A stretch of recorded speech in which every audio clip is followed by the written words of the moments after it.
الرحمن الرحيم الحمد لله رب العالمين والصلاة والسلام على سيدنا ونبينا أبي القاسم المصطفى محمد وآله الطاهرين اللهم صل على محمد وآل محمد. Assalamu alaikum wa rahmatullah everybody, and welcome to session number 31 on Shia Imammiya Doctrine. We have reached article number 90 of this book. Last week we went through two or three articles, mostly dedicated to the hadith of Ghadir. Where were we in our discussion? We were talking about Imamah, of course, and Khilafah, and the Shi'i take on all of this. We said that there's different aspects to this concept and different angles we can look at it. We reached the hadith of Ghadir. Now, as I said last week, and I emphasized really, that look, the hadith of Ghadir and the story of Ghadir is not something that we can just cover in like one session or something. If you really want to get to the bottom of it, it's going to take a while. Books have been written, there's a lot of back and forth, and we have to be fair that there will be answers that will be given and challenges put the Shia's way regarding the hadith of Ghadir and the story of Ghadir, regarding different aspects of it. And so we can't think that everything's set in stone and, alhamdulillah, we have something that will, not leave any excuse for others. Brothers and sisters, we have to understand that, there will be answers that will be given to us. But at the end of the day, the Shia believes that this is one of the clearest and most prominent proofs, textual proofs, let's say, of the Holy Prophet appointing Ali ibn Abi Talib after him. So for example, last week some people asked me like, Shaykh, why didn't you talk about this part of the story or that part of the story? I said, because the book hasn't spoken about that part of the story. The book just points at this and touches on it a little bit and moves on.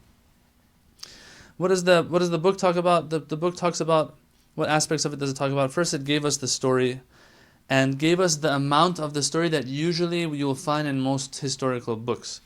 Right? There are some extra parts of the story that you won't find in every historical book out there, in every history book out there. So for example, the brother that asked me a few days ago, he said, why didn't you bring this part of the story and say this part of the story, the part that goes that after the Holy Prophet actually delivered the sermon in Ghadir of Khum.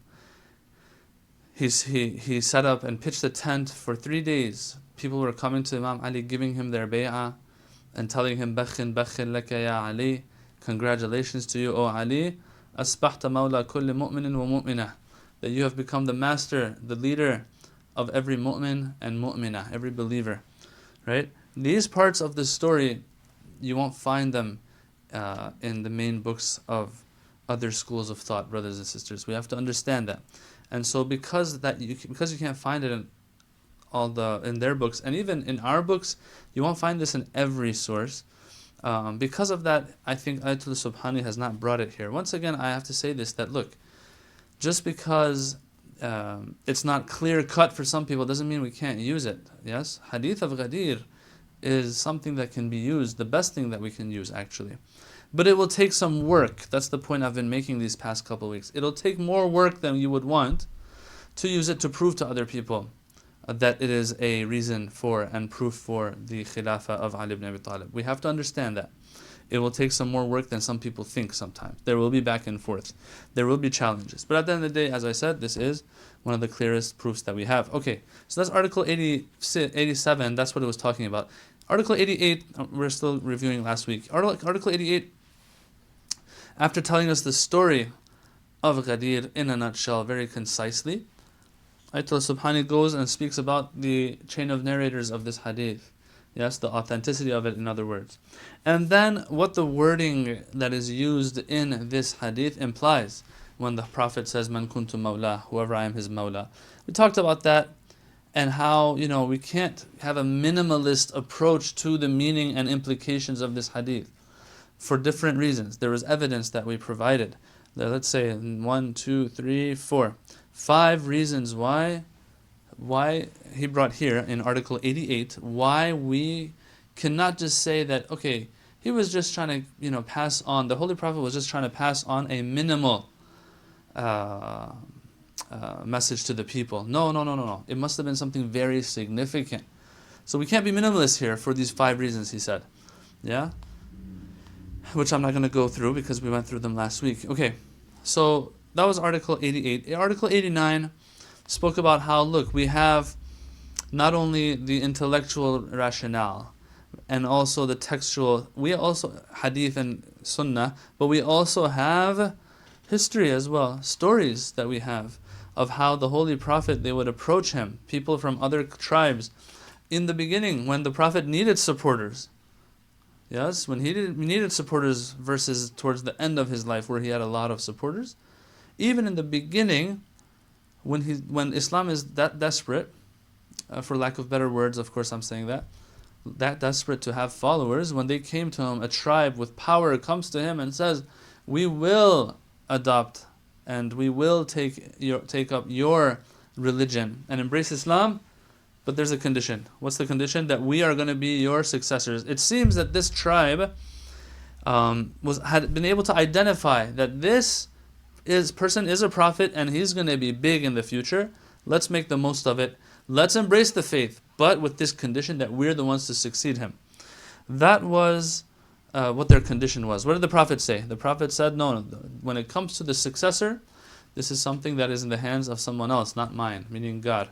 So historical stories, historical accounts also that speak of, that corroborate this idea of the Holy Prophet appointing someone through Allah appointing someone through the Holy Prophet as Khalifa. Okay, that is last week's session. Today we start with article number 90, which is, I really like this one. It says, look, even in the minds of the Sahaba, and the grand companions of the Holy Prophet, they knew that, and it was in their minds that the Holy Prophet has to appoint the next Khalifa, the successor to him. That this was not something to be left to the people and the masses after him. No. This is something that if the leader does not take care of himself, it can cause major chaos. Yeah? This is what Article 90 is talking about. What's going on here? What do you mean? What's your proof for this? That look, even in the minds of the grand Sahaba, this is something understandable and accepted. That the Prophet and the leader is the one to appoint, not the people to appoint. He says, look, let me read off of it, see what he says. Article number 90. The idea that the Ummah had no method for determining the successor to the Prophet was held by some of the companions. Yes? Instead of the designation of God and His Prophet, they followed the designation given by the previous Caliph. Yes? Each Caliph receiving his appointment at the hands of his predecessor, except in the case of the first Caliph. Right? So he's saying this idea was with the Sahaba too. That you have to appoint the one after you. The only time this didn't happen, he says, is with the first Khalifa, when the first Khalifa was appointed. He was, quote unquote, appointed by the people, it says. The idea that the designation by Abu Bakr of Umar. Okay, so he says something else here now. So I hope that's clear. Look, brothers and sisters. When the first Khalifa was passing away, right, history tells us that he appointed the second Khalifa as his successor. Okay? Umar ibn al-Khattab.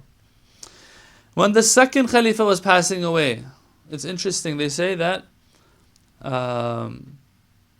we'll get to that. I'll say it now. That Aisha, the wife of the Prophet, sent Abdullah bin Umar, the son of Umar ibn al-Khattab, to his father and said, listen, send my salams to your father and tell him, do not leave the ummah of the Prophet without a shepherd. Okay? So first Khalifa understands this, that you have to appoint somebody. You can't just leave it in the hands of the people. Second Khalifa understands this, or it is brought to his attention. At the end of the day, he accepts this, understands this idea that yes, I have to choose somebody. And so he puts together a council of 6 people that you've all heard of, for them to choose one amongst themselves, a group of 6 prominent, outstanding, let's call it companions, to choose one amongst them to be Khalifa after the second Khalifa, Umar ibn al-Khattab. Yes? So these grand companions understand, it's in their mind, it's in the back of their heads that, look, you cannot leave the people without a quote-unquote shepherd. You have to appoint somebody, or else there'll be chaos and anarchy. Yeah. Now here some will say, Ayatollah Subhani says this, he says, there are some who will say that, like for example, when the first Khalifa appointed the second Khalifa, he didn't really appoint him. He made a suggestion that people, if you would like, then you choose Umar ibn al-Khattab as your second Khalifa. Right? But there's an answer, he says, to this.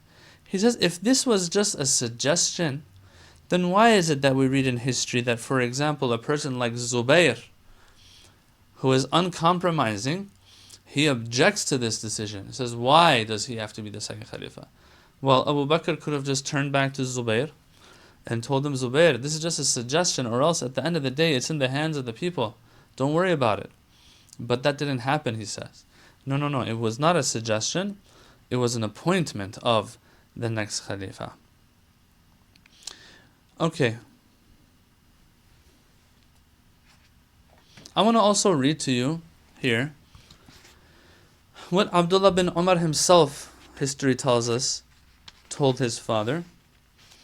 It's the last paragraph of Article 90. It says, even though there was a crowd of people at his father's bed, Abdullah bin Umar asked his father to appoint a successor, saying, people are talking about you, thinking that you're not going to appoint a successor. If a shepherd entrusted with the responsibility of looking after your sheep and camels were to leave them alone in the desert, without assigning anyone the duty of taking care of them, would you not reproach him? Taking care of human beings is more important than taking care of sheep and camels. So this idea, Abdullah bin Umar, of course, is also a grand Sahabi of the Holy Prophet. He's very respected in the Sunni school of thought. And so this is what he's telling his father in this account that we have here. So this idea was there, he says, Ayatollah Subhani. So that no one says to themselves, okay man, why are we so adamant about the Holy Prophet having to appoint somebody? This idea of appointing somebody, where is it coming from? This is unprecedented. This is something that people won't really accept. No. As a matter of fact, everyone is ready to reproach he who does not appoint a successor after him. This is really this is very, I find it, kind of offensive to the Holy Prophet himself. That his companions will understand something that he never did. That his companions will understand that they need to appoint somebody, or else there will be trouble. But the Holy Prophet never did such a thing, and he just left this world without appointing. If you remember, a few weeks ago, or maybe a month and a half ago, we talked about this as well. That the mainstream, in the non-Shi'i school of thought, there is a mainstream, and usually this is what you feel the mainstream is, that the Holy Prophet did not appoint anyone. Others say no, he did appoint Abu Bakr. That is not mainstream, it seems. But the mainstream believes that the Holy Prophet left it to the people. The question is, in this article number 90, how is it possible that the grand companions of the Prophet will understand something, but the Holy Prophet will fail to understand that? It doesn't make sense. It doesn't add up, really, with the personality and the smarts and the political smartness of the Holy Prophet. It just doesn't add up. Article number 91 moves on a little bit from the historical aspect, and now is going to get a little more analytical. It's going to talk more about how it works with an imam. What is expected of an imam? What are the responsibilities of an imam? We want to see what the responsibilities of an imam are. what he wants to get out of all of this, you'll see, is a theological conclusion. So he wants to analyze, he wants to go through all these responsibilities of an imam and get something out of it. Why? What does he want to get out of all of this? That we'll get to right now in a bit. He wants to get infallibility out of this. Remember, from the beginning of this chapter till today, what we're talking about, what we're trying to prove with all the different proofs and evidence we're trying to bring, from intellectual reasoning, from textual proofs, from history, from all of that, from common sense, is to show that you have to appoint. The predecessor has to appoint the successor. It's not just, hey people, you figure it out yourselves. He wants to even go a step further now and say, let's look at the responsibilities of an imam. When we look at the responsibilities of an imam, what we understand from that is that he has to be infallible, or else these responsibilities cannot be carried out.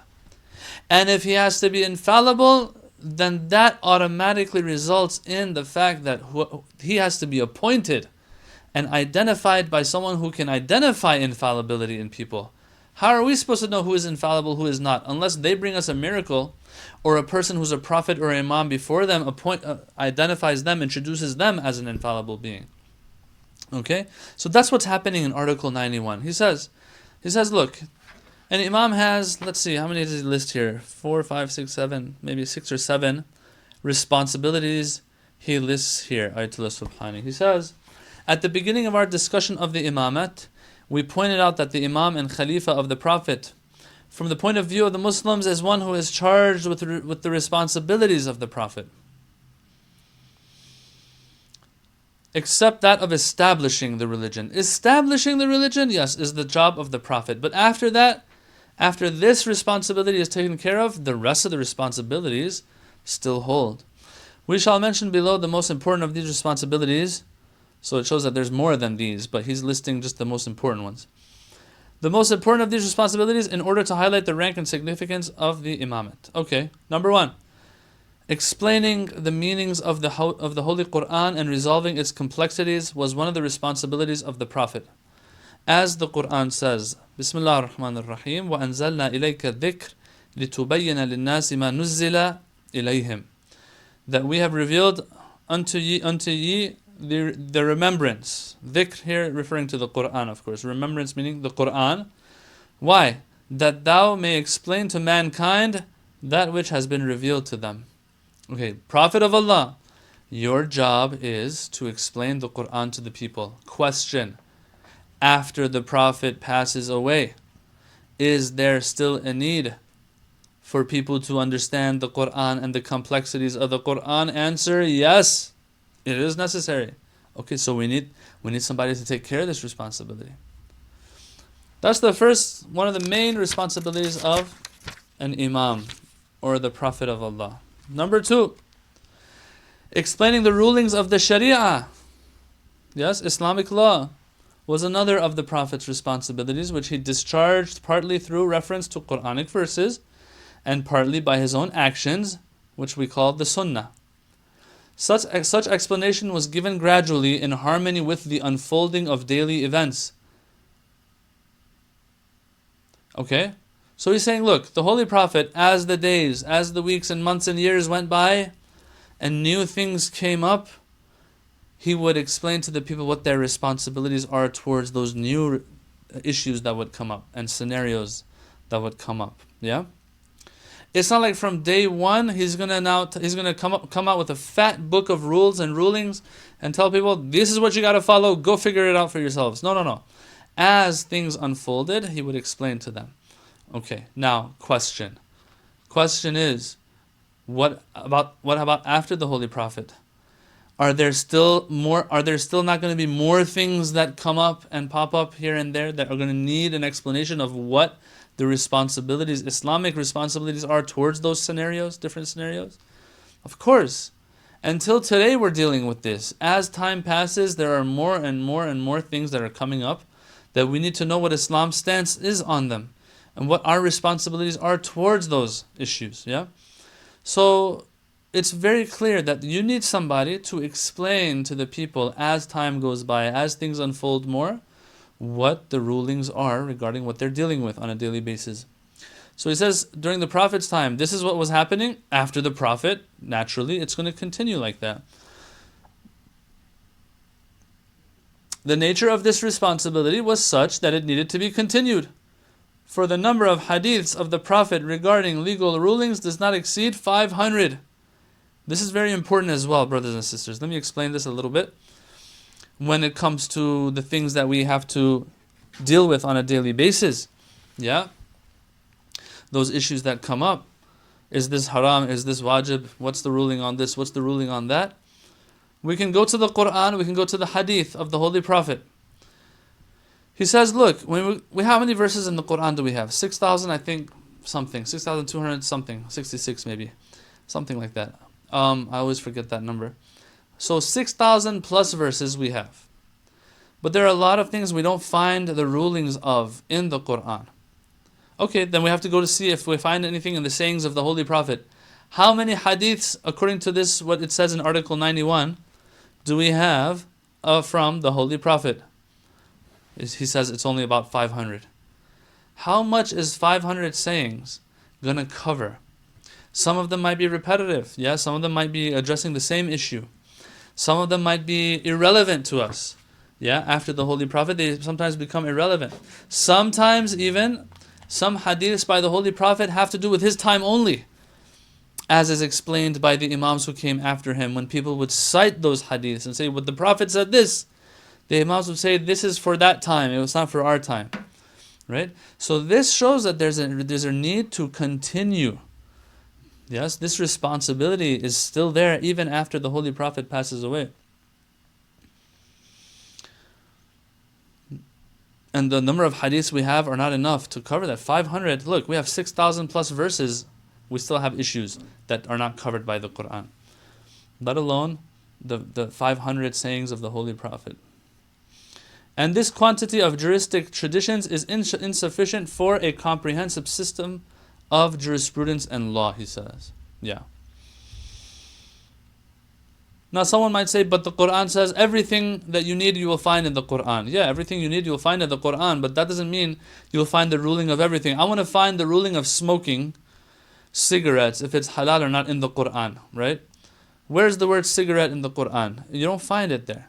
I want to see if, playing sports, I want to see if fantasy football, I want to see if this, I want to see if that is halal. These things are not in the Quran. When the Quran says you'll find everything in it, yes, I've explained this verse before in previous sessions, that the ulama have explained this verse doesn't mean that every single detail of life is going to be in there.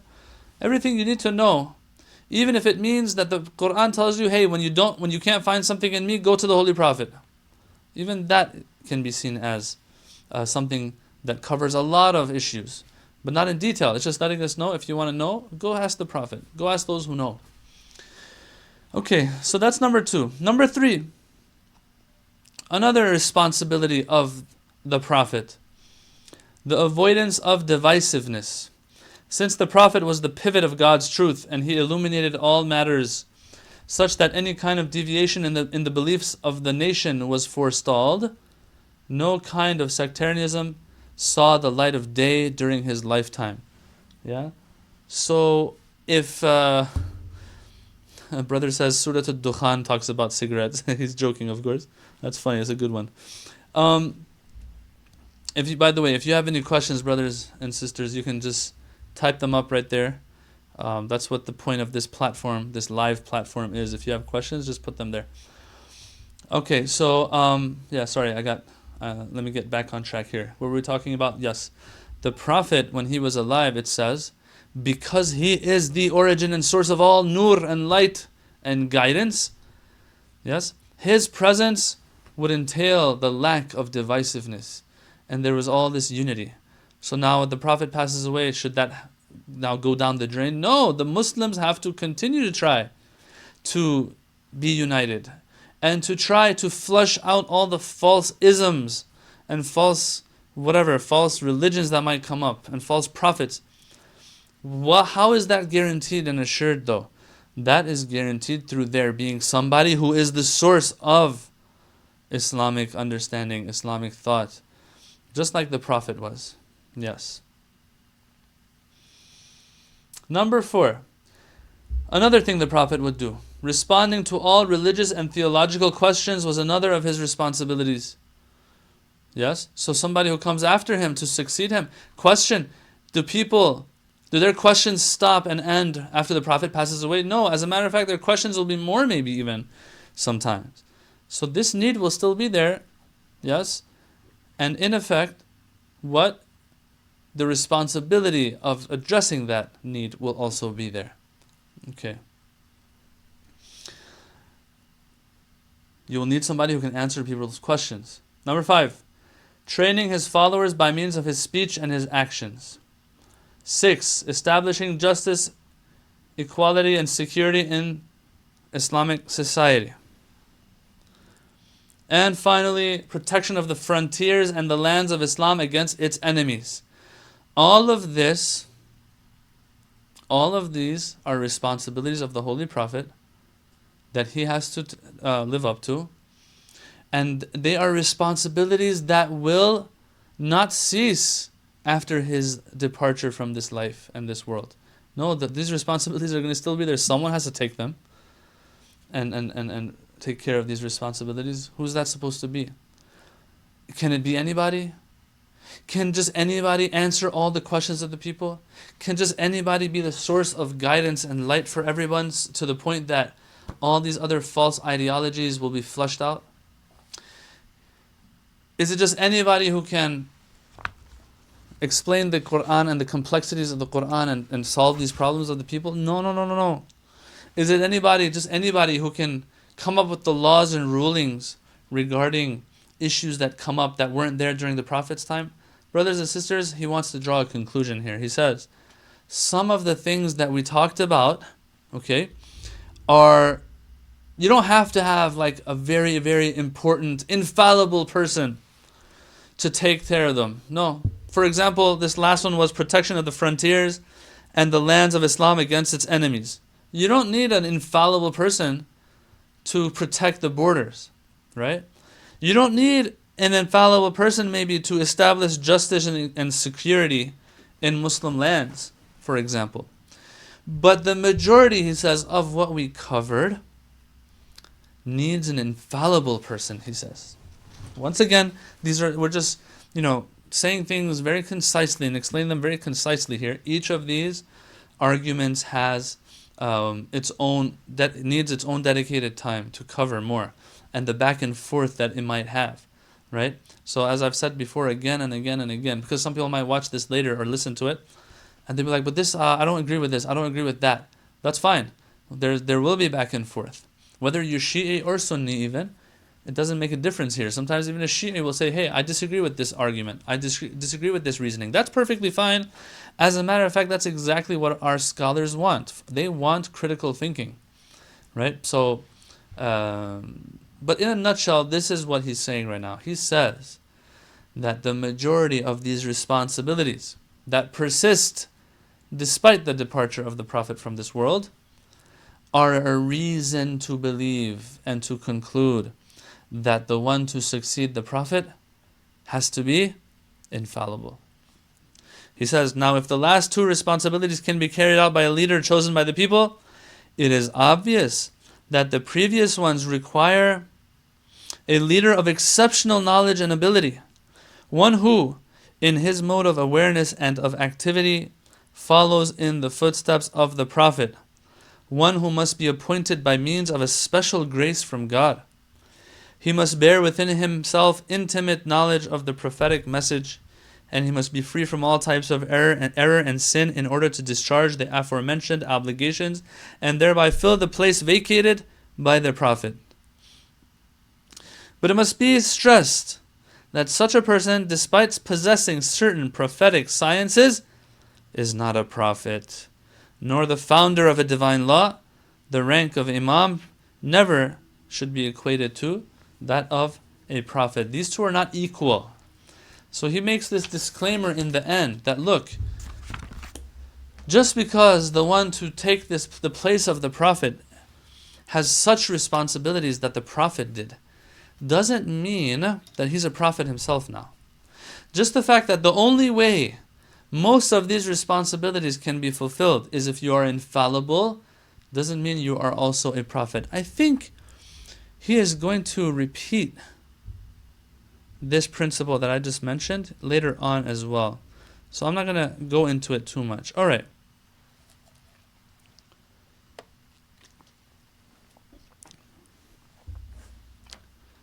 There are two conditions now he talks about, where he says, if there is such a person out there, okay, these things, these responsibilities have to be fulfilled by an infallible person. There are two things we need here.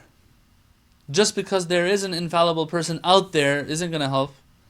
Number one, which is clear, we've said it before, is that it is obvious that he has to be appointed by someone who can identify infallibility. Number one. And that's God, and by extension the Holy Prophet, or a preceding infallible, whether he's a prophet or an imam. But number two condition, which is important as well, we have to understand, if this infallible person is out there, still it won't help. Even if he's identified, these responsibilities will not be fulfilled the way they're supposed to be fulfilled if the people also don't acknowledge this person's leadership. This is very, very important. We have to understand, when there is not an acceptance by the people, it doesn't matter if you're infallible. It's not going to work. It's not going to matter if you're supposed to be leader. You won't be leader. And that's what Ali ibn Abi Talib taught us. 25 years, the Shia believed that he was supposed to be leader, but he didn't lead. Of course he's the leader in our eyes, but practically that leadership has not been actualized the way it should have been. There was a barrier to that. There was an obstacle not allowing it to be actualized. So it's there. It's like when you want to, let's say you have like a cotton ball that you want to light on fire. Cotton balls are lit very easily, right? The thing is though, if that cotton ball is drenched in water, and is wet, and water is dripping from it, it won't light that easily. Why? Is the cotton ball the problem? No. There is an obstacle between the flame and that cotton ball getting lit, and that is the wetness. And so here also we have a problem. This is the leader of the people. He's been appointed, but for this to actually take effect, the people have to acknowledge it as well, accept it as well. If they don't, then this person cannot do what they need to do. And that's why we have this saying that La ra'ya liman la yuta'. A person that's not going to be obeyed does not have really an opinion to begin with, as if. They can't exercise their opinion because they won't be obeyed. And so this is also a very important condition here. So we narrowed it down. We said you have to be appointed, you have to be infallible, all these things. But at the end of the day, if the people don't want it, there's nothing you can do about that. Now, you have two options, either to, keep silent and wait for the right time to do what you need to do, like Ali ibn Abi Talib did for 25 years, or maybe even draw the sword, as some people would say, and, fight until leadership actually comes in your hands and you are obeyed. This is something that Ali ibn Abi Talib chose not to do, but others did choose to do. And by force and by sword, they impose themselves on the people. So the main issue, he says, is that the people, when the Holy Prophet said those words, and the Holy Prophet appointed the next Khalifa, the problem was that the people just gave preference and precedence to their own opinion versus the Holy Prophet's opinion. I see here and there, like sometimes you go on YouTube, you'll find some non-Shia sheikhs even, they do point this out. They say, look people, let's be fair here. Let's be honest. The Holy Prophet did say certain things and had certain expectations. The people felt like, they also know what they're doing. And so they didn't listen to the Holy Prophet. And so, but still, they won't really point the finger, these sheikhs, they won't point the finger and put the blame on them, but they'll say, hey, this was a mistake that was made, we have to acknowledge that.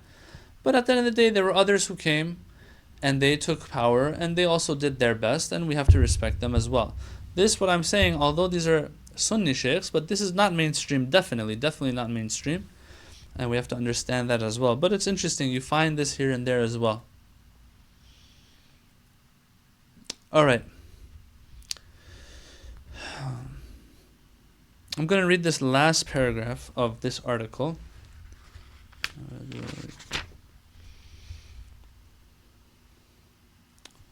The translation of the book that I have is not, it seems, is not the exact same edition of the book that I have here, the Farsi against the English. Yeah.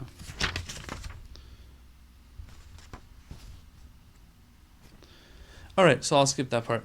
There is one book, when Ayatollah Subhani says this, that look, the people at the end of the day, they said, hey, we also have an opinion, we'll just exercise our opinion. He says, look, don't be surprised. This is not the first time this is happening. There's a whole book, and this has been translated to English, and I think it's on alislam.org as well. Let me check real quick. It's a book called Al-Ijtihad wal-Nas. Or Al-Nas wal-Ijtihad. Yeah. Which translates to, let me see what they translate. Text and interpretation, it says here. I don't know. I don't know about the title, the translation. But anyway, it's a book by the famous Abdul Hussein Sharafuddin al-Musawi al-Amili.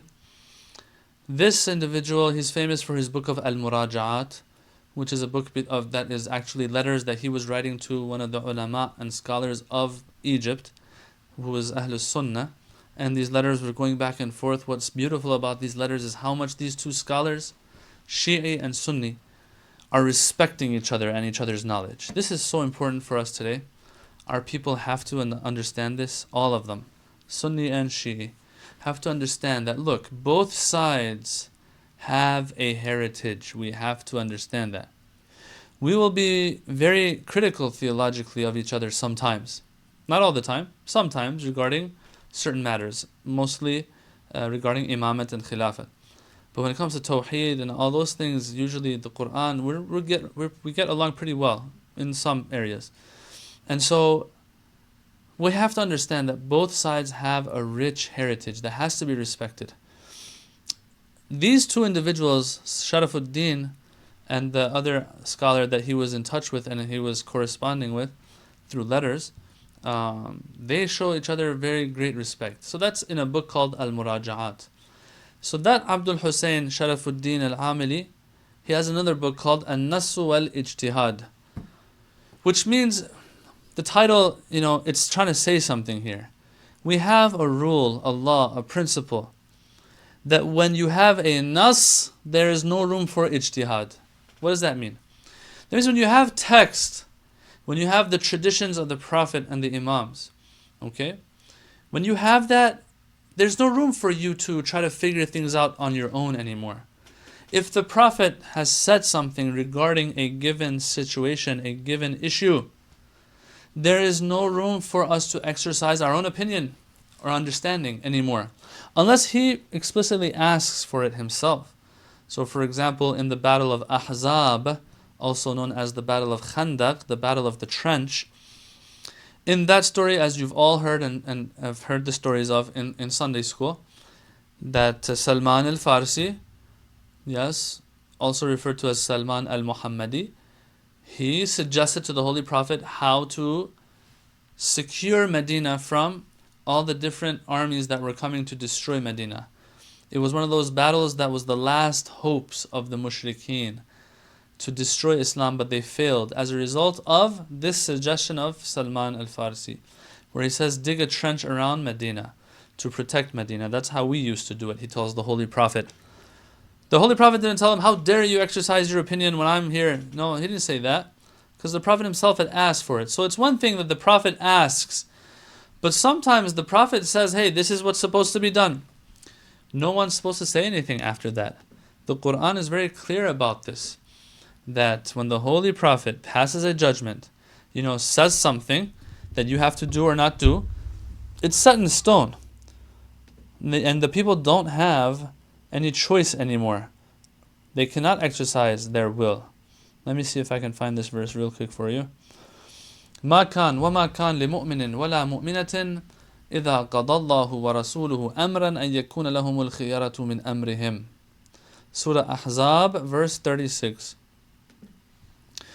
That a faithful man or woman may not, when Allah and His Apostle have decided on a matter, have any option in their matter.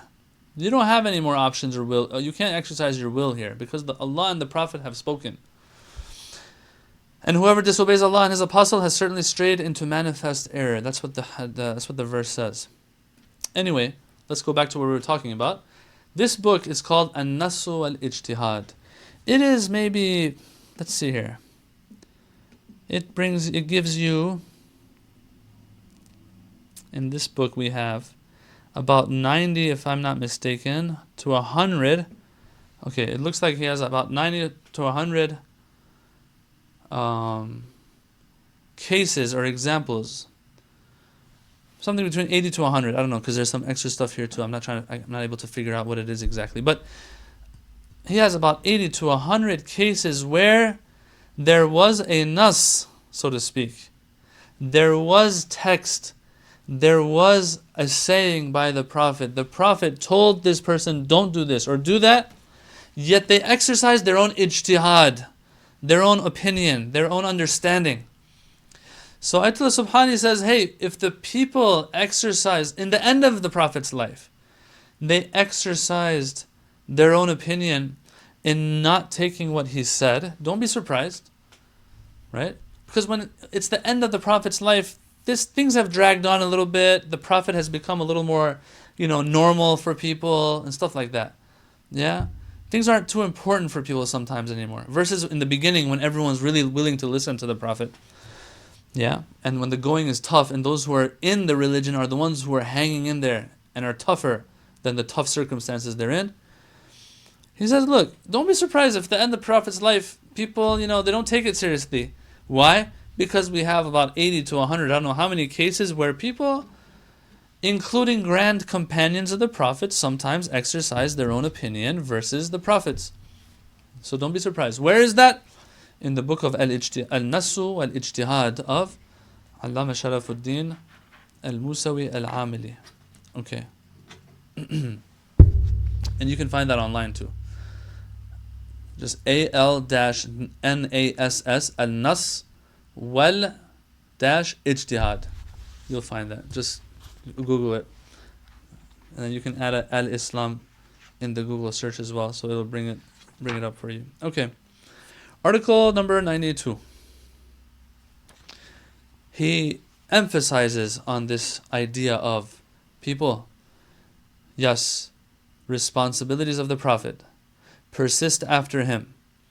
And so the person who takes up these responsibilities has to be infallible. He says, we say all of this, but know that this does not mean that that person is now a infallible being, is a prophet. Infallibility doesn't always mean prophethood. We have to understand that.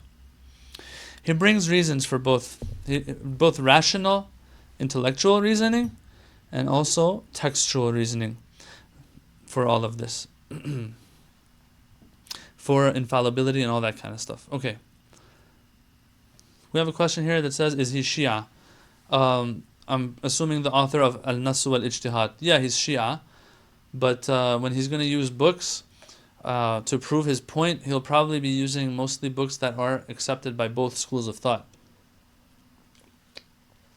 Alright? So, article number 92 stresses on this again. Infallibility does not mean prophethood. Let's talk about infallibility a little bit. These are our proofs for infallibility of an imam. Intellectual, textual. Let's go. He says, let's read. Article 92. In the previous articles, we pointed out that an imam is not an ordinary leader who simply has to rule a country and protect its borders. Rather, in addition to this duty, he has other weighty responsibilities alluded to above that we talked about before. The fulfillment of these tasks, such as commenting on the Quran, explaining religious rulings, replying to theological questions, forestalling all forms of doctrinal deviation and legal confusion, all of this presupposes a comprehensive and inerrant knowledge. For an ordinary person trying to carry out such responsibilities would not be immune from sin and error. So this is what we talked about, he says. They have to be infallible. But, he says, in isma, infallibility, is not to be identified exclusively with prophethood. These two, it's not like these two are inseparable, no. For a person may be ma'soom, protected against sin and error while not having the rank of a prophet. I don't like the way he translates this, I'm sorry. Let me see for a second what the Farsi says.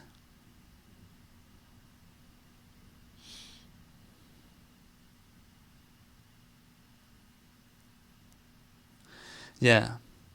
So here when it says, in the Farsi, the translation is good in the sense of, the Farsi says maqam al-nubuwwat, which means rank of prophethood. I just want to say this, brothers and sisters, as Shia, in the Shia school of thought, we don't necessarily believe that a prophet, whoever he is, his rank is higher than that of an Imam that succeeded the Holy Prophet of Allah, Muhammad sallallahu alaihi wasallam. No. Right? So when the translation is saying, while not having the rank of a prophet, I don't want you to think for a second that means that this Imam falls short of the rank of a prophet. No, not necessarily that the prophet is going to be higher. The Holy Prophet of Islam, of course, we believe is higher than the Imams, definitely. But previous prophets, like for example Prophet Adam, we believe as in the Shia school, and we have our reasons for it as well. We believe that no, the prophets who came before the Holy Prophet, they're not as high as the Imams that succeeded the Holy Prophet. But that's a different story. If this is mainstream Shia once again. But if someone doesn't want to believe this, doesn't mean that they're not Shia anymore. Yeah, they just don't agree with something that is mainstream right now. But as I said, there's reasoning and proof for that as well. But I'm not going to get into that. That's something not relevant to what we're discussing right now.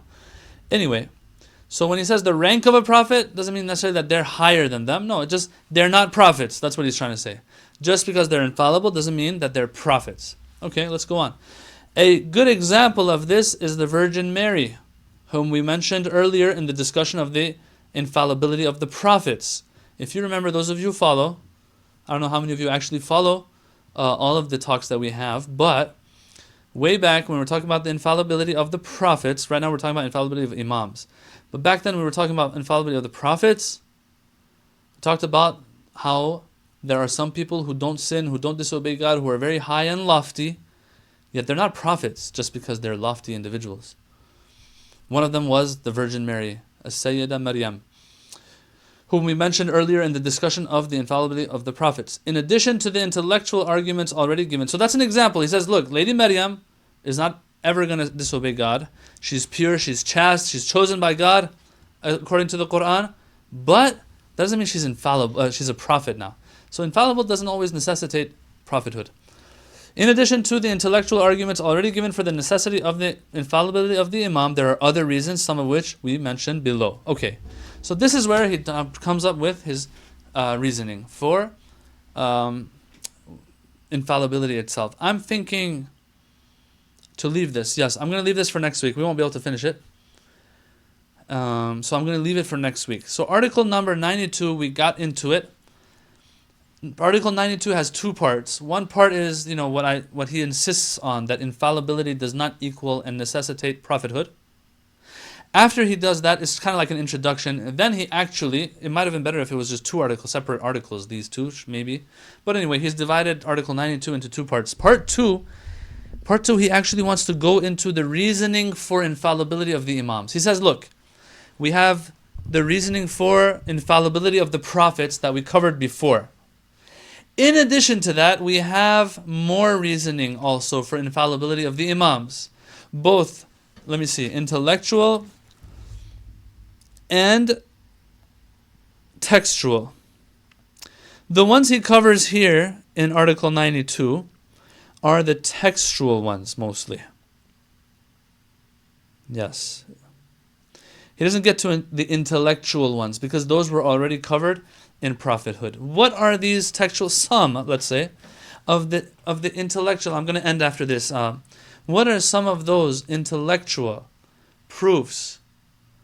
Textual proofs for infallibility of the Ahlul Bayt and the Imams that succeeded the Ahlul Bayt? that they succeeded the Holy Prophet, I'll leave that for next week, inshallah. All right. So once again, I have to remind everybody that if it's hard to follow us live, and I know it is probably, who has time to sit down and watch video for an hour? Although I see there's a good number of people right now online, alhamdulillah. Good number is a relative term I'm using right now, though. But yes, do keep in mind that the audio of all of these is also put online in podcast format, so you can listen to them on your way to work or back. Although some people were telling me that it's hard for them to follow because we go a little deep and it's hard for them to concentrate even when they're in the car driving to work or on the way back. But anyway, point being that we have all of this in audio format as well, podcast format as well, so that those who can benefit in that way or find it more efficient for them, that they can make the most of it, inshallah. Thank you very much. We'll pick up where we left off, inshallah, next week with the textual proofs for the infallibility of the Ahlul Bayt who succeeded the Holy Prophet. Wassalamu alaikum wa rahmatullahi